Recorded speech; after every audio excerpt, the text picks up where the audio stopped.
Good morning. Welcome everybody to today's Workshop Wednesday webinar. Today we'll be discussing fraud prevention for businesses in 2024. My name is Jacob Wilson, and I'm excited to be facilitating today's webinar. Today we're joined by First National's resident fraud prevention expert, James Estes. As the bank security manager, he is our go-to for fraud prevention for our customers as well as the bank as large. You may have heard James present in any number of fraud-related presentations. He's presented multiple times in this webinar series, along with many in-person presentations throughout Alaska.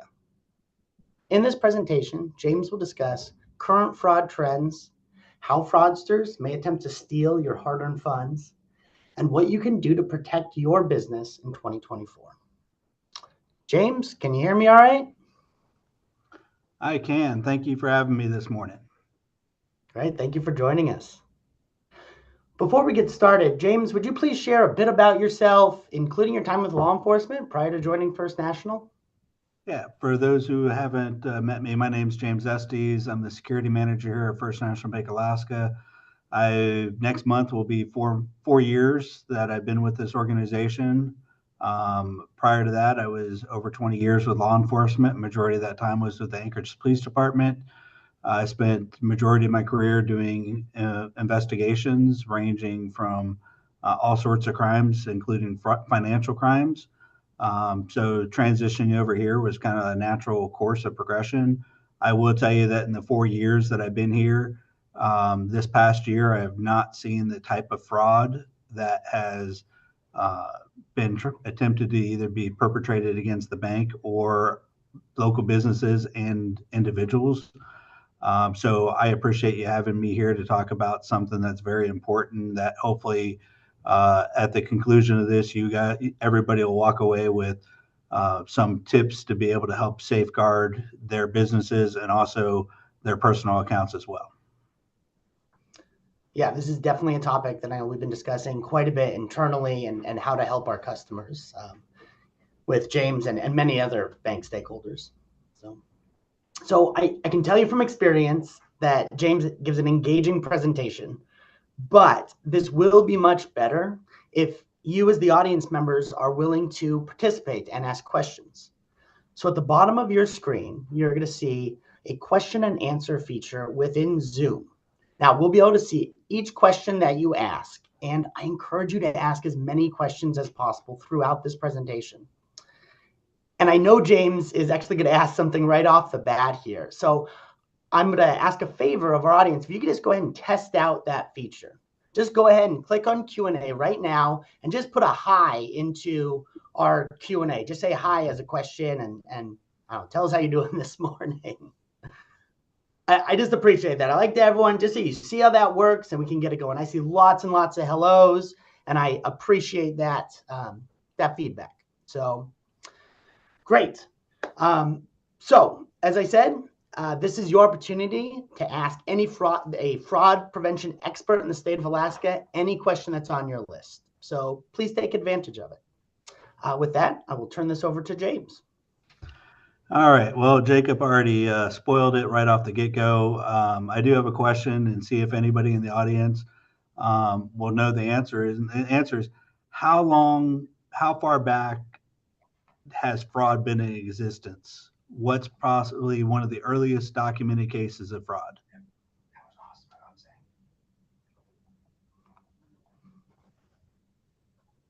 50 plus years, a little further back than that. Yeah, just a little bit. So, any other guesses? Go ahead and throw them in. Any other takers, Jacob? Yeah, a couple. 500 years. I like it. Snake oil. 300 BC. Forever, the 70s. Yeah, go for it, James. Yeah. So 300 BC is one of the most earliest documented cases of fraud, and it involved two merchant shippers. They had gone to a local business, got a loan for goods. They sailed across from point A to point B. At the conclusion of them arriving, they sold their goods. They decided that the profits weren't good enough. They then decided to take their ship out to the middle of the ocean, sink it, and then claim that they had never made full delivery. So that's one of the earliest documented cases of fraud, when somebody had tried to, shortchange their financing institution. But since then, fraud has evolved. Some of the scams that are on this list you might have seen or recognized before. You have advance fee, business email compromise, counterfeits, credit card, cryptocurrency in the new age of digital age, fake invoices, employment. The list goes on and on. Well, it's now getting to the point of they're getting more and more sophisticated to where they are actually taking government officials' IDs. They are changing them to make them, look credible. They will send you start out with a text message, and part of the conversation is like, "Hey, for you to be able to validate who I am, I'm going to send you a copy of my credentials." So they will put out their, on direct messages, will send you an image. Obviously, it's fake to try to get you to buy into what they're selling. So, the important thing of why we're here in 2024 is how much fraud has increased over the years, and so, we know that fraud has been around 300 BC. We know that all these different sophisticated, type of crimes are out there. But the reason why it's important, and I appreciate every one of you being here today, is the sheer numbers of what we are seeing. In 2023, we were able to prevent $1.9 million through our employee review process that saved the bank and our customers $1.9 million last year. In addition to that, Positive Pay, which is a service we'll talk about later, saved $1.5 million. And then over the tellers line, which means that at the branch level, an additional $900,000. So this is just in related to check fraud alone. It doesn't incorporate ACH, wire, and all the other areas that are potentially targets for these suspects. So that's the important thing of why we're here, is to talk about these numbers. The question isn't if you're going to be a victim, but it's when and how much you will lose when they strike. So hopefully by today, at the end of this presentation, you will all get some tools to take with you to help mitigate those risks. So fraud is on the rise. In 2022, the amount of check fraud reported to banks nearly doubled. So in last year, we don't have the stats in from 2023, but I'm assuming that this number is only increasing. In 2022, almost $8.8 billion was lost to fraud. And again, talking with other financial institutions, talking with customers, these numbers are through the roof as of last year. And I will tell you that going into this year, it's not slowing down. They're getting more sophisticated. So that's where we have to take how we conduct and how we change and how we do our business, and make sure that as an organization that you follow the procedures that you have in place to help mitigate some of these losses. In 2022, financial loss increased more than 30%. I feel confident that that number, unfortunately, will be increased when the stats come out for this year. And on average, the imposter scams will cost an average person $1,000. Now, some of these events can be, $1 million plus, $100,000, $10,000. But when you break it down to individuals, they go to about $1,000. In 2021, there was 250,000 cases, which then grew to 460. So that's an 84% increase in just 1 year alone. That those numbers kind of speak for themselves. So ultimately, what we know is the culture of fraud is clearly shifting. The pandemic has created so many more points of vulnerabilities for families and businesses. We have found that during the time of, once we're now out of the pandemic, and what kind of occurred during COVID, is the fraudsters took advantages of people's working remote, not being in person, email compromise, texting, phone calls. The fraudsters are more hands-on than they've been in the past. So that is making it more challenging, and why it's important for you all as businesses to make sure you have sound procedures and your employees um, follow those procedures to help minimize loss. So what are we kind of seeing in Alaska this year? Check fraud. I read an article recently. It talked about, how the amount of checks that are written is actually decreased from, years and years ago. However, the amount of money lost due to check fraud has increased. And that's partially to how the fraudsters are utilizing the information, how they're using social media, reaching out to unknown victims, and the ability of sending things out in the masses, and the processing time has shortened. So we're seeing counterfeit checks, stolen checks, check washing, and we're going to talk about these three areas here as we continue on with this presentation. Then we're seeing a lot of business email compromise. And then last, we'll talk about some credit card fraud. So some of the things, check fraud is a growing concern from Alaska. The feds warn a surge in check washing scams. This is as of 2023.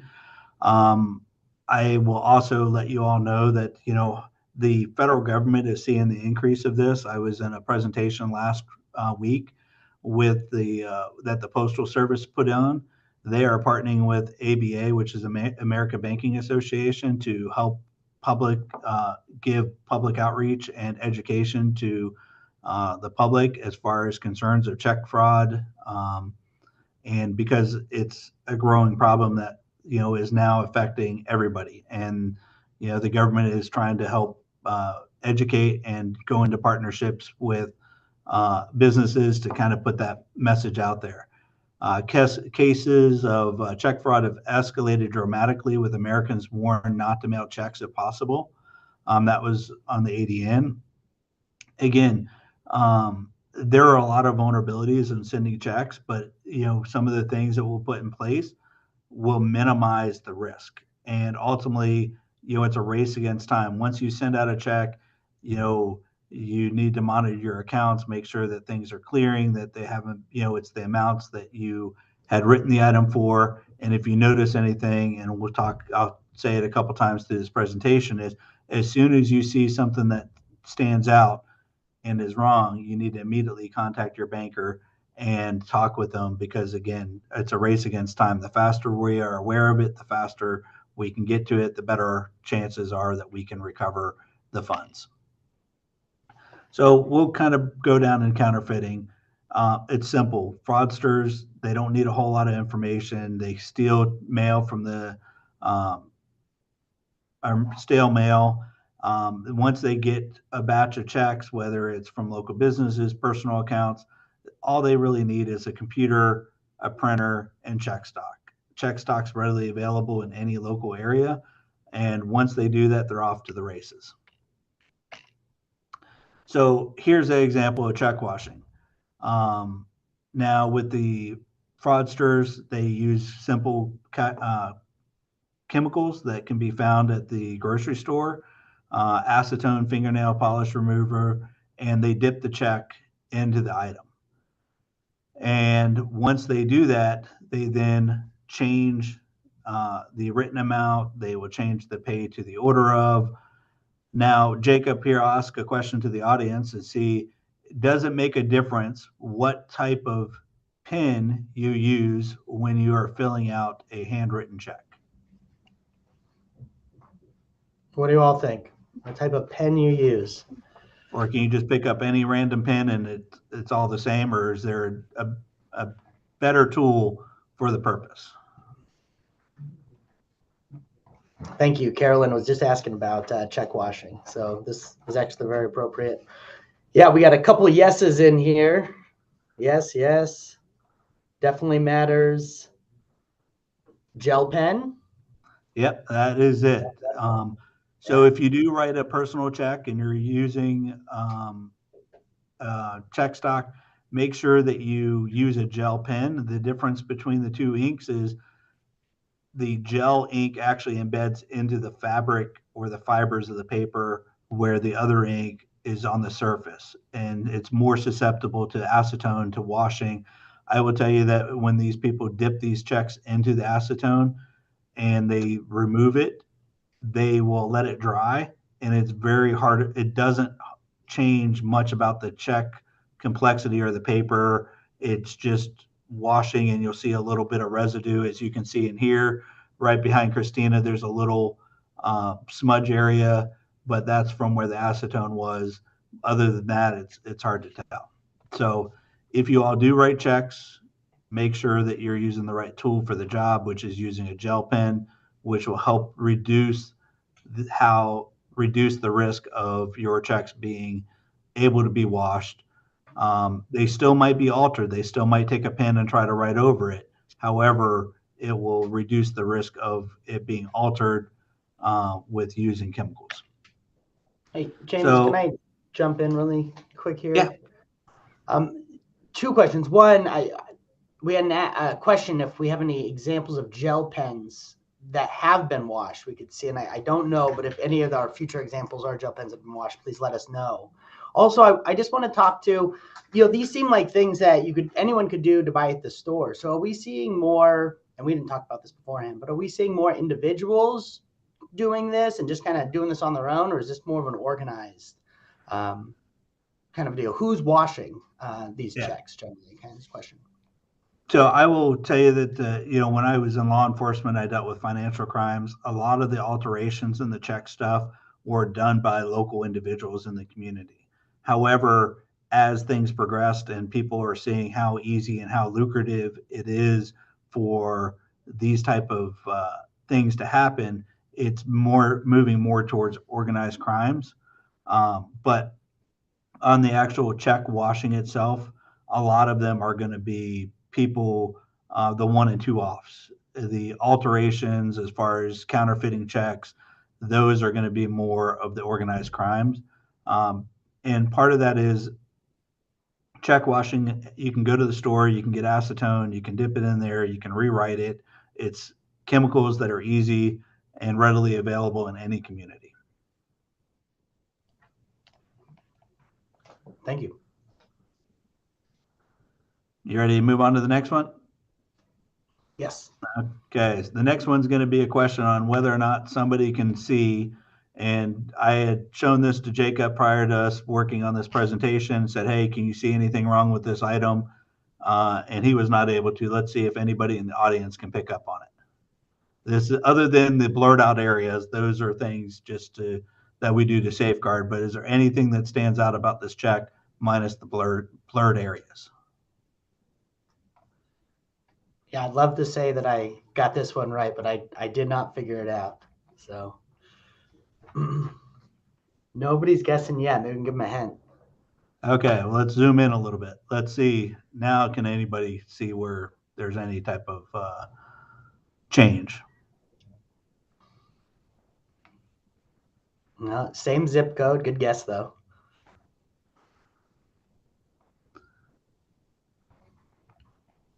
Take a shot at it. There you go. Somebody guessed smudging.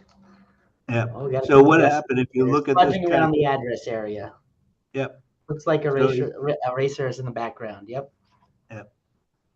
So if you look at this check and you see all these lines going, and diagonal, and then all of a sudden you come into the address area where those lines break up and there's smudges. And what the fraudsters are doing is they're taking razor blades and they're scraping off the printed ink.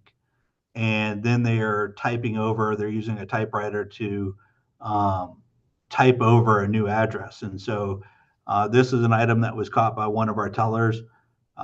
It's not something that's super easy to identify, but this is some of the type of stuff, and they're taking time because they don't want to destroy the paper and put a hole in it. So they're very careful of what they do. So good job who guessed the smudging around the address. So then here's another one. Let's see if anybody can kind of guess what the alteration of this item was. This is a fun one when you do see it, and I did not get this one either. which is why we have people like James here to take care of us.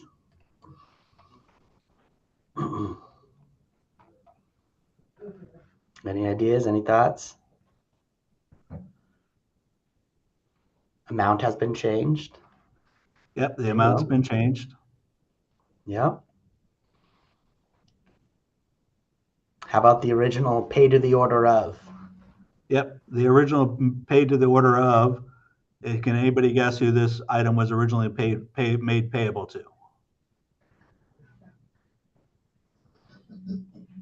Whilst people are taking some guesses, I do want to say we're getting some additional viewers on Facebook. We are broadcasting this live on Facebook. Anyone on Facebook, feel free to jump in. We're monitoring that as well. And go ahead and give your guesses or ask away any questions you have on there. So, James, I don't know if anyone's going to be able to get this one. So this check was originally made payable to Lowe's. The fraudster basically tried to put their name incorporated into what Lowe's was, and they tried to change their, to their name. They didn't do the best job, and it was originally made payable for $200. However, they then squeezed in the $2,000, changed it to $2,700. And one of the things that you'll notice on fraud checks too is they like to put these extra like little hearts and things like good job. They're putting stuff out there, but this is a legit check that was sent out. The fraudster had intercepted it and then altered the item to try to benefit off of that. So any other questions so far about checks, Jacob, or we can move on to the next little area? No, we're looking good. We can move on. Okay. So next we're going to talk about business email compromise, a type of phishing scam which the fraudsters try to hack, spoof, or impersonate business emails. Criminals use compromised emails to request the user credentials. They're looking for account information. They're trying to get payment methods changed. So, and this is where we go back to make sure that you have procedures in place to help minimize this. And we'll have an example here in a second to kind of show you how these fraudsters are doing stuff. However, what you need to make sure that you're communicating with your staff is that if you all get a request through your business email, and even you can take this into your own personal life, if you get a request through email and it's not the traditional way that you get these type of requests, the request is for an odd change, whether it's a payment method from, a billing address for sending out a check and wanting to switch over to ACH or a wire instructions, if it doesn't make sense, make sure that you are slowing down and calling the contact at the known address you have for that vendor and make sure like, hey, I just got this email. I want to confirm that the information that you requested is indeed what you request. I've seen cases where people have gotten emails and it's asked to change a billing address or wire instructions, payment methods, employee payroll, direct deposit request. So these are all things that these fraudsters are doing to try to take money out of your pocket. So make sure that that you talk with your staff, slow is fast. Make sure that you are doing the job correctly, because in the end, you're going to spend more time cleanup. You might save a few seconds on the front end, but you're going to spend, a lot of time and a lot of money on the back end. So make sure that you are training your employees, they're following procedures, protocols that you all have in place to help minimize this. If it's a request that's an odd request, make sure that they're communicating with their managers so you all can get involved so you know what's kind of going on. So here's the next question that we'll throw out there is, can anybody in the audience identify what the difference between these two emails are? And this is one that we actually kept on because it's such a good example from the previous presentation. So if you saw James's previous presentation, don't go ahead and guess. So there you go. The L. A couple people jump on. Yep. It's great. Oops. Oh, there you go. Yeah, it's the L and the I that are the difference there. So let me get to my screen here. So here's how, we've talked about check fraud. We've talked about how it can impact you. I wanted to, in talking with Jacob, I felt it was important, to kind of know how these fraudsters are doing this, how they're sending it out to the masses. So here's an example that one of somebody who was wrapped up into a scam was kind enough to provide us, kind of how they fell for this. And here's a letter, an application review for a job. And you can see there's things that kind of stand up, but they're getting better. It used to be, there would be a lot of typos or words that didn't really make sense. But here it says, thank you for your response. We received an email application after carefully review. We've determined that you are qualified for the position of administrative assistants. A lot of the jobs that are fake jobs out there are for administrative assistants, secret shoppers, car wrapping details, all those things. And in here, then it goes into what the person should catch is with 58 years of age and extensive experience. That's not the normal way that one would write. The other thing that stands out or should stand out is in talking with your employees and your family members if they're looking for jobs is, does the offer sound too good to be true? Here's a position that for 30 hours a week they're going to make $5,000 a month. It's work and they're going to get these benefits. They're going to people will send out these things. They'll try to entice you to provide not only for them to get money from you, but they're getting your social security number, they're getting your driver's license, your date of birth, which ultimately they can then go sell later down the road to somebody else who specializes in that type of fraud. Here are some instructions. It says you've been involved into providing consulting. Your pay is going to be $310. So they're clearly stating on this particular scam what your pay is. And then they follow up with sending you a check and they tell you how to negotiate it. Now, in this particular scam, the person sent a check for over $2,000. They then tell you that you're going to get paid $310. They give you instructions of how to negotiate that check, and then they give you instructions of where to send the money back to. Now, how the scammers are making money off of this is that if they send you, say, for simple math, $2,310 check, you're getting paid $310. You send that back $2,000. They're pocketing $2,000 of good money, and ultimately, when this item comes back to the bank as fraud, you're now in the deficit of $2,310. So these are how they're doing it. They're using social media. They're using different apps to try to engage people who are looking for either employment, then also grants, things to help subsidize their living expenses. And on a daily basis, we're seeing that type of crime or that type of fraud. And our customers are not only our customers, but people in the lower 48 are calling and say, hey, I got this check from First National Bank Alaska. Is it valid? And of course, it's not. Did you have a question there, Jacob?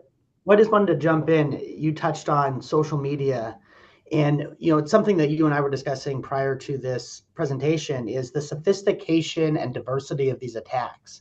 I mean, these fraudsters truly are going out and finding personal information to then send to individual employees that are targeted. And I was just wondering if you could just talk to that a little bit more, just because that was so gripping to me, some of these examples of how personalized and targeted the attacks are. Yeah, I will tell you that, these attacks, on some of them, they have romance scams and there's several different scams. And some of these scams, it's not the short game. They're working, grooming, these relationships online for months. And at the conclusion of that relationship, by the time the person figures out what's going on, they have lost thousands of dollars. I know of a case recently where it was a romance scam where somebody had been in communication with somebody that they thought was, they had met on a dating app. They thought that this person was real. The person that they were communicating with had made them promises of how they could help them financially, convinced the person to transfer money, and we're talking thousands of dollars from their personal account to the fraudsters. And ultimately, during that time, and once the victim identifies and figures out that this is a scam, the fraudster is on to the next one. And they are working multiple victims at one time. So those type of situations are organized crimes. They're working these systems. They know how to do it. They target people's vulnerabilities, whether it's somebody seeking relationships, somebody seeking employment, financial assistance. They're very good, and they've gotten sophisticated on how they are targeting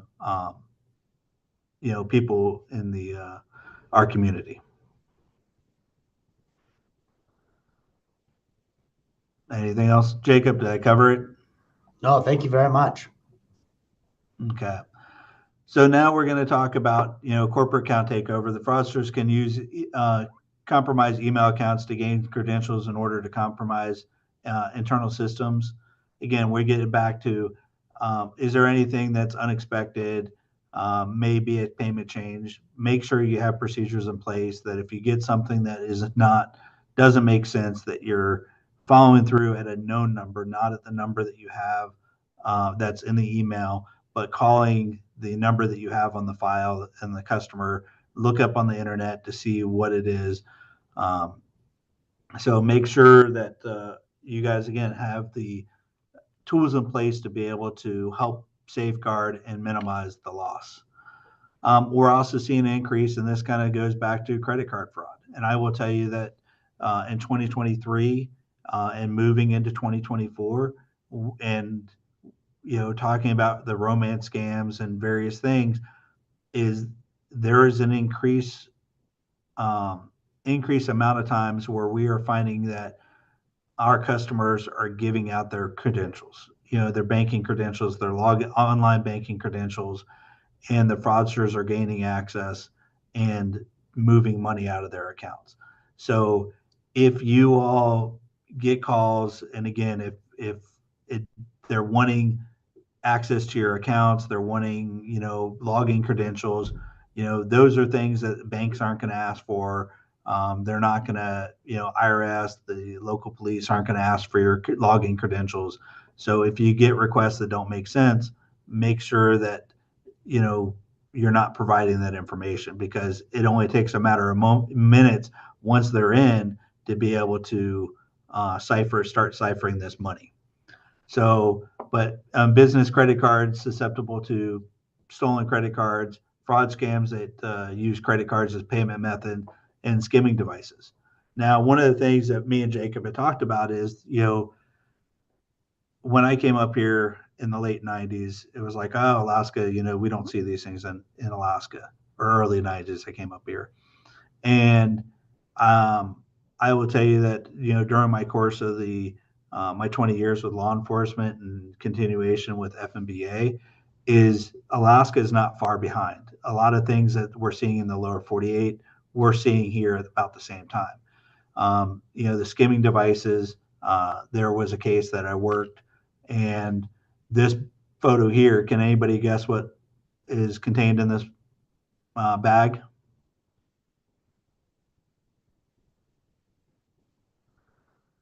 Do you have any guess, Jacob, of what's on these cards? Not yet.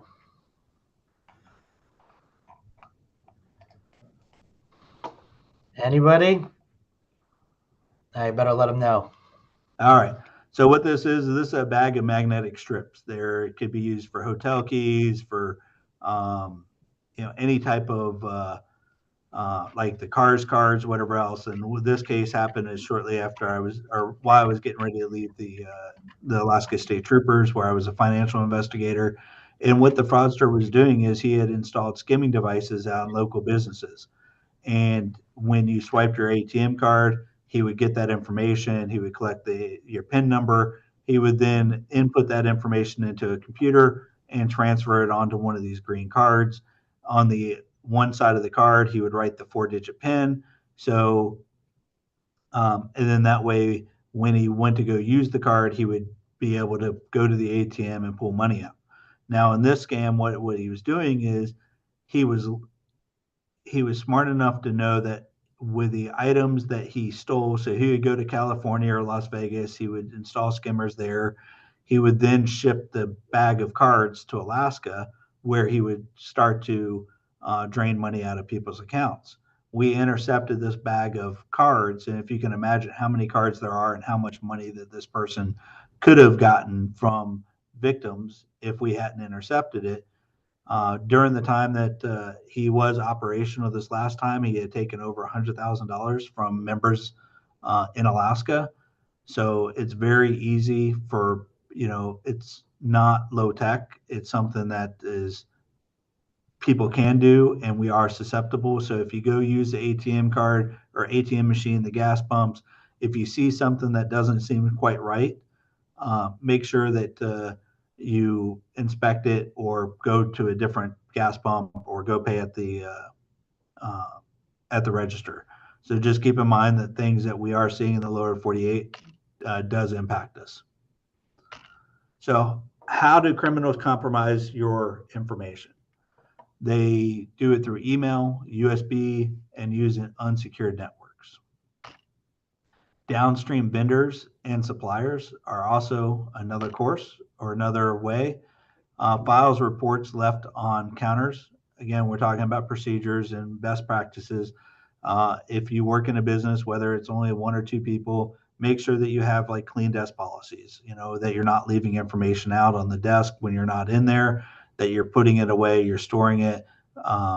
So you're safeguarding your information, and you're also safeguarding your other customers or other vendors' information by following these practices. So we're all working together to help protect one another.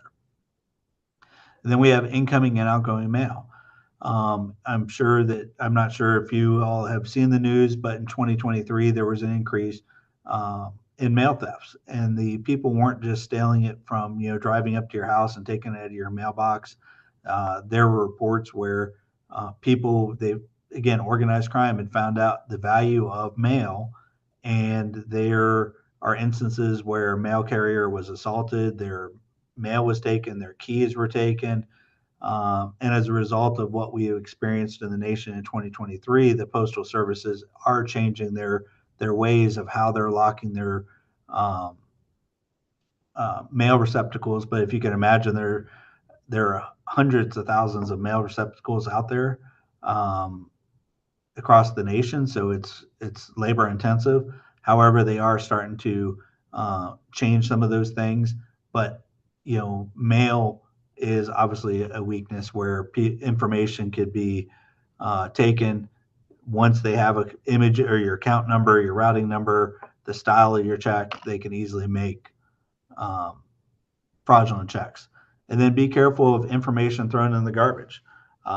If you all have information, just don't throw it up or rip it up and throw it in the garbage. Use shred recycling companies to safely get rid of your trash and personal information. So now we kind of come to the important part of how do we protect ourselves from this type of fraud. You have a question I just wanted to jump in really quick. We had a couple questions on credit card, skimmers, and devices, and I was going to wait till the end, but since we had a few people ask, just quickly, can you see the skimmer device and the machines, or are there any signs that you can look out for so it's not quite right for these skimming devices? And then do a RFID wallet actually protect against skimmers? Sorry, and then we'll get to the important piece of the how. That's fine. No, it's all important. Unfortunately, it all affects the bottom line. Can you identify skimmers? You can. Generally, if you go, most of us go to the same locations to use our cards.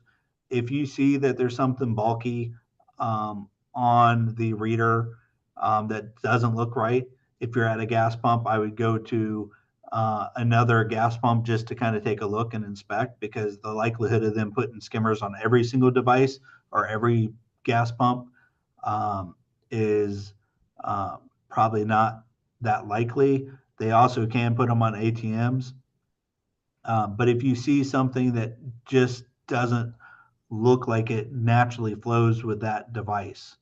Um, check with management and say, hey, look, I went to go use your ATM.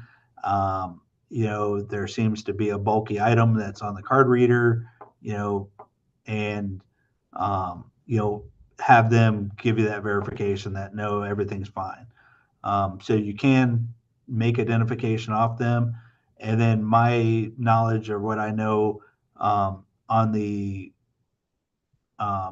protective like card things, RFDs, they can minimize the potential loss. The credit card companies understand the you know how it affects them, so that's where they transition. Years ago it was just you had the magnetic strip, and now you've gone to where you have a chip enabled where you put the card in and it locks your card in there and it's reading off the chip, not the magnetic strip.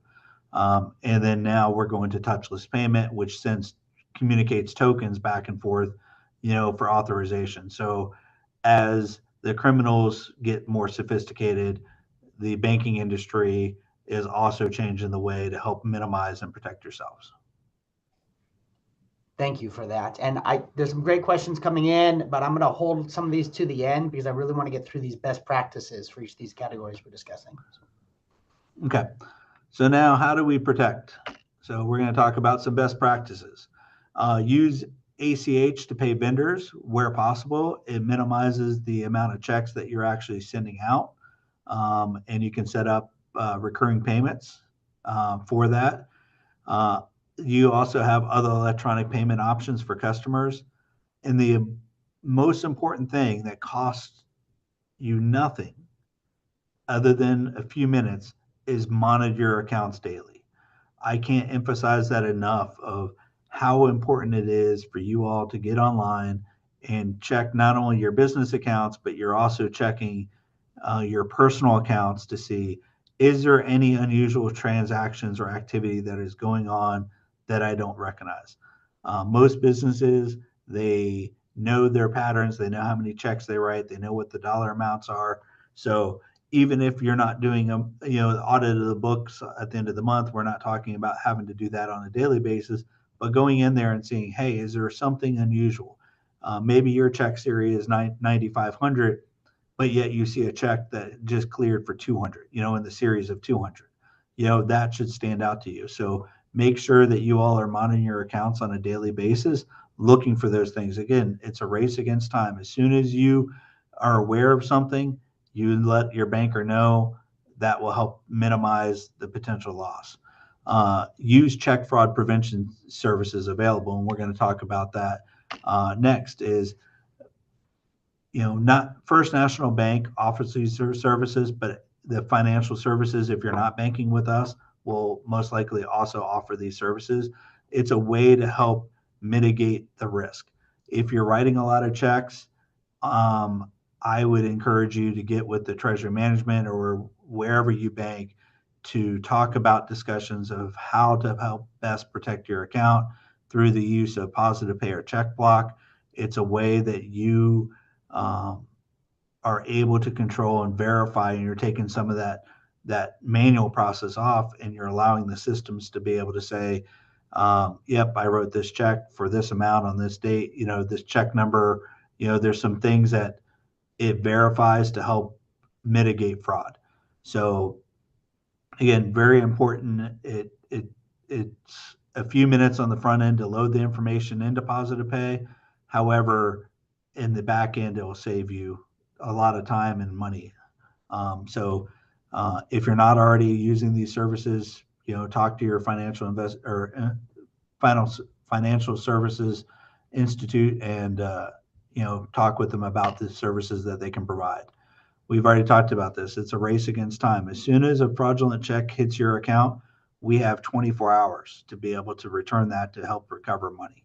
So when we're talking about a race against time, that is the truth. Is as soon as once that item is presented to the bank, the clock starts ticking.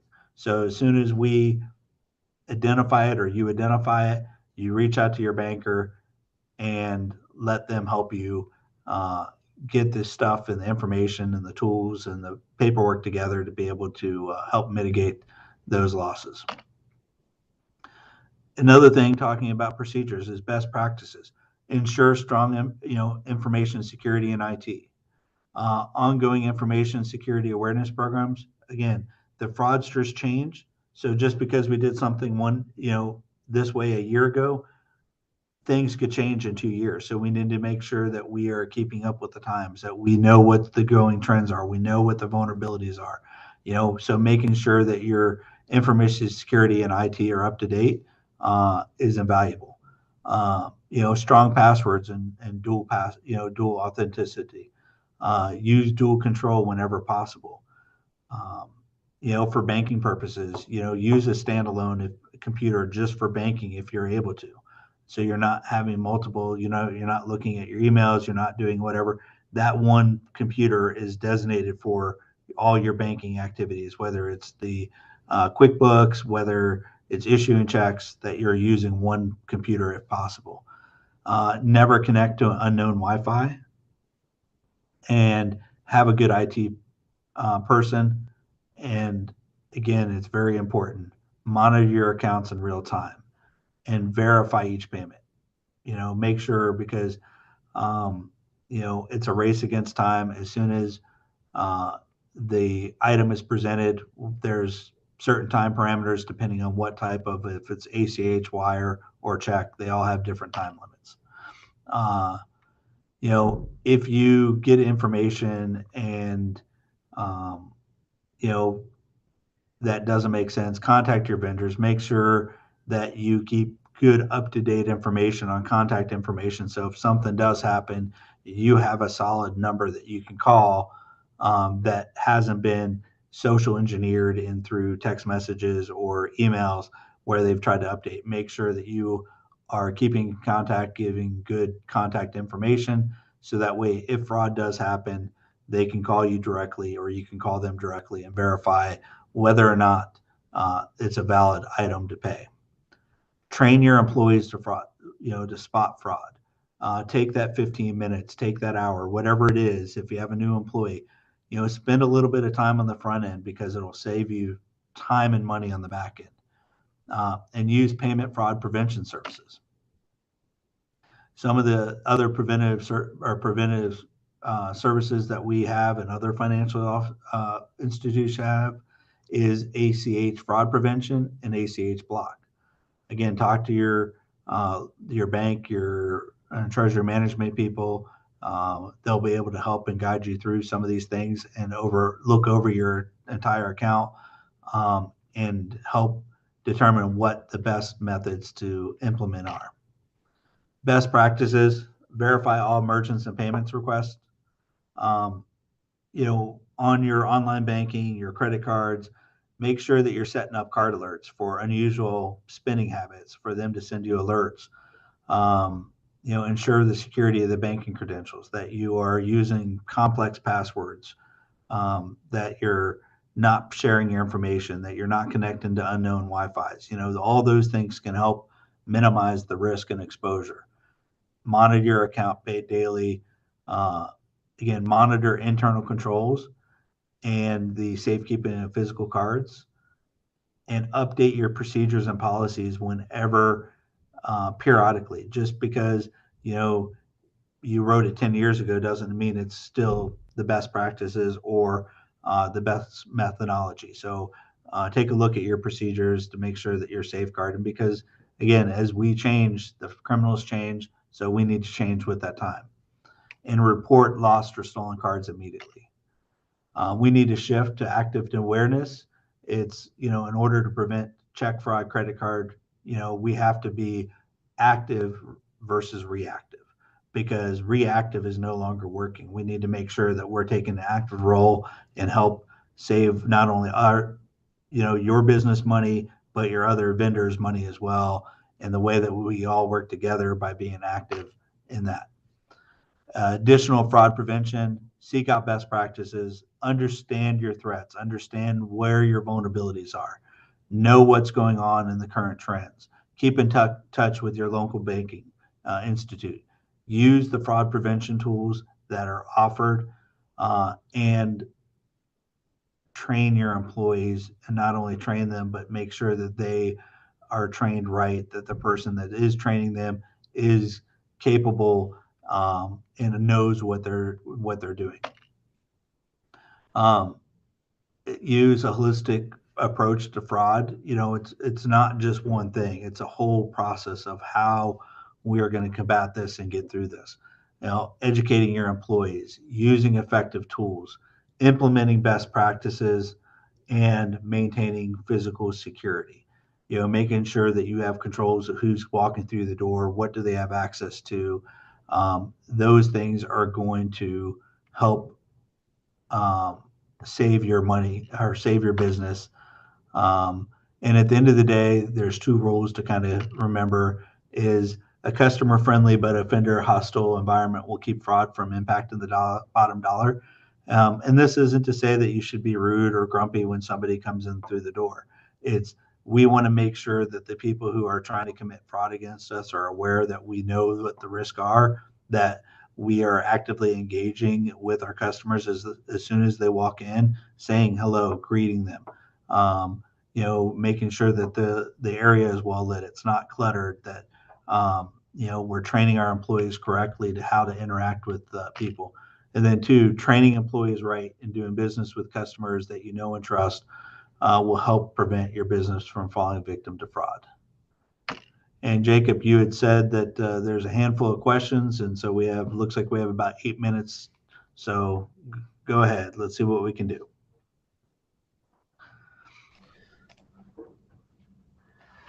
Great, thank you.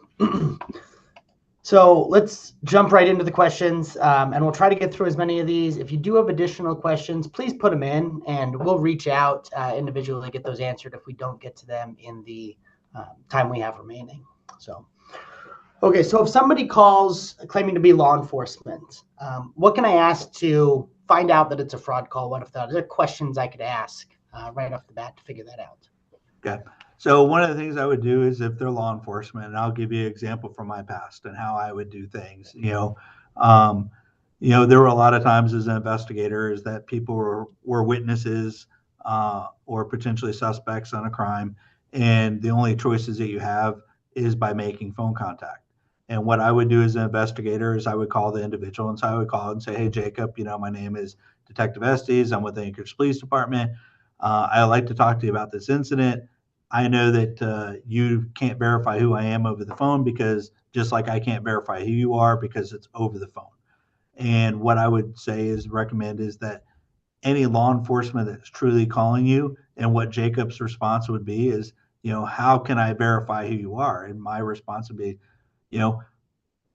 what I would encourage you to do is look up the number for the Anchorage Police Department, ask for dispatch, ask them if there is a Detective Estes with Anchorage Police Department, and ask to be transferred to them. Now, if the fraudster is a fraudster, they're going to want to keep you on the line. They're going to say, no, you can't do that. It's pressing. You need to talk with me right now. No, if they're truly who they are, the best thing to do is not to provide them information. Tell them, say, look, it's not that I don't want to talk with you, but however, I want to verify who you are. I will call you back, and then call the police department, whatever local area that you're at, ask to be transferred to that individual, and then that's how I would circle back around to help verify that. But law enforcement, the fraudsters use these high tactic things of, I got to keep you online or you're going to go to jail. We're not going to ask for you to purchase gift cards, take money out of your account. If you're seeing those red flags, again, the best thing to do is disconnect the conversation, call the local authorities in your area, and ask to speak with that individual. Thank you very much. So going back to the credit card question and about the skimmers, is it safe if you set your card out on a table? You see this in movies. Somebody walks by with the machine, they steal your card information. Is that something to be concerned about, or is that only in movies? I mean, can it happen? It can, but ultimately where we go back to is set those alerts on your cards. check your accounts on a daily basis or a weekly basis. With using credit cards, you have a little bit different protections than using your debit cards. There are a lot of banking rules, and Stephanie in our department is the expert on those rules. Is there risk of leaving your card out and somebody walking by, a skimmer? Yeah, I mean, there's risk in a lot of things that we do.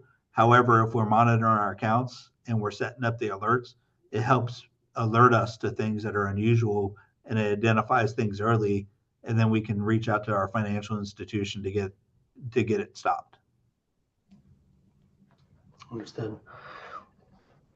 I know we've gone over these primary categories, but the question is, are there any kind of up and coming fraud related trends in 2024 and beyond that we should be aware of moving forward? Yeah. I mean, right now, one of the biggest things is check fraud. I was hoping as we exited 2023, we got into 2024, things would slow down, but it's not. It's only continuing the rise. And the other thing that's going on is, and it's more on a personal level versus a business aspect, is all the scams where, the romance scams, the, impersonation scams of, hey, I'm with Microsoft and I want to fix your computer, and they convince somebody to put, $20,000 into a Bitcoin machine. We're seeing those type of scams are on a rise as well. Thank you.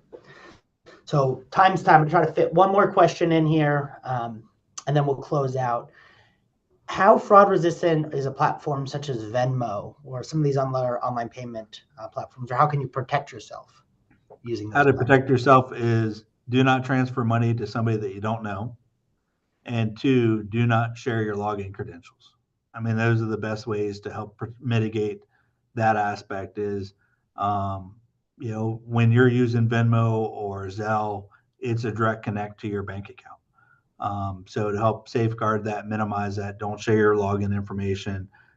Don't send money to somebody who that you don't know, or if you get a request, because the fraudsters will try to mimic somebody that's a friend of yours, and they'll come close to the name. So look at it and make sure that you're asking the question. You're reaching out to your friend and say, hey, did you send this request? And have them verify, because they'll send out like, hey, my car broke down, I need money, can you send me money? Well, when it's really not your friend, it's somebody else, because their account had gotten compromised. So if you get a user request, stop and think about it. Don't be in such a hurry to help somebody. Make sure that the request makes sense. Understood. So we did have one last question here asking if they can get a copy of this presentation actually for to give to another group. So I do want to say that a copy of this presentation will be available on our website within, I'd say, 24 hours or so. And I just put the URL on the screen next to the worksite. That was our closing slide. So it's the bottom URL, fnbalaska.com/webinar. And you'll find a copy of this presentation there. And yeah, feel free to use this for training your own employees or however you see fit. I mean, this is general education of best practices in fraud prevention. So James, that we are 1 minute till end time. So I just want to say thank you very much. Do you have any closing comments before we sign off here? No, I just appreciate everybody's time. It is, I mean, it's something that's real. It's affecting businesses. We need to all work together to help mitigate this stuff. Hopefully take to heart some of the things I talked about, using fraud prevention tools, monitoring your account, and verifying requests in real time. And I will follow up with that by saying we do have additional resources on our website. Again, on that URL on the screen, fnbalaska.com/fraud. There's some digital services, tools, best practices for businesses listed on that page. And I do encourage you to go and explore that on your own as well. James, thank you so much. I appreciate your time. We pushed this one right to the edge, and this was one of our best audience participation webinars to date. I appreciate the audience engaging with us, asking these questions. If you did ask a question that we didn't get to, we'll look to follow up with you individually. With that, James, thank you so much. We appreciate your time. All right. Thank you. Thank you, everybody, for joining us. Have a good day. Bye.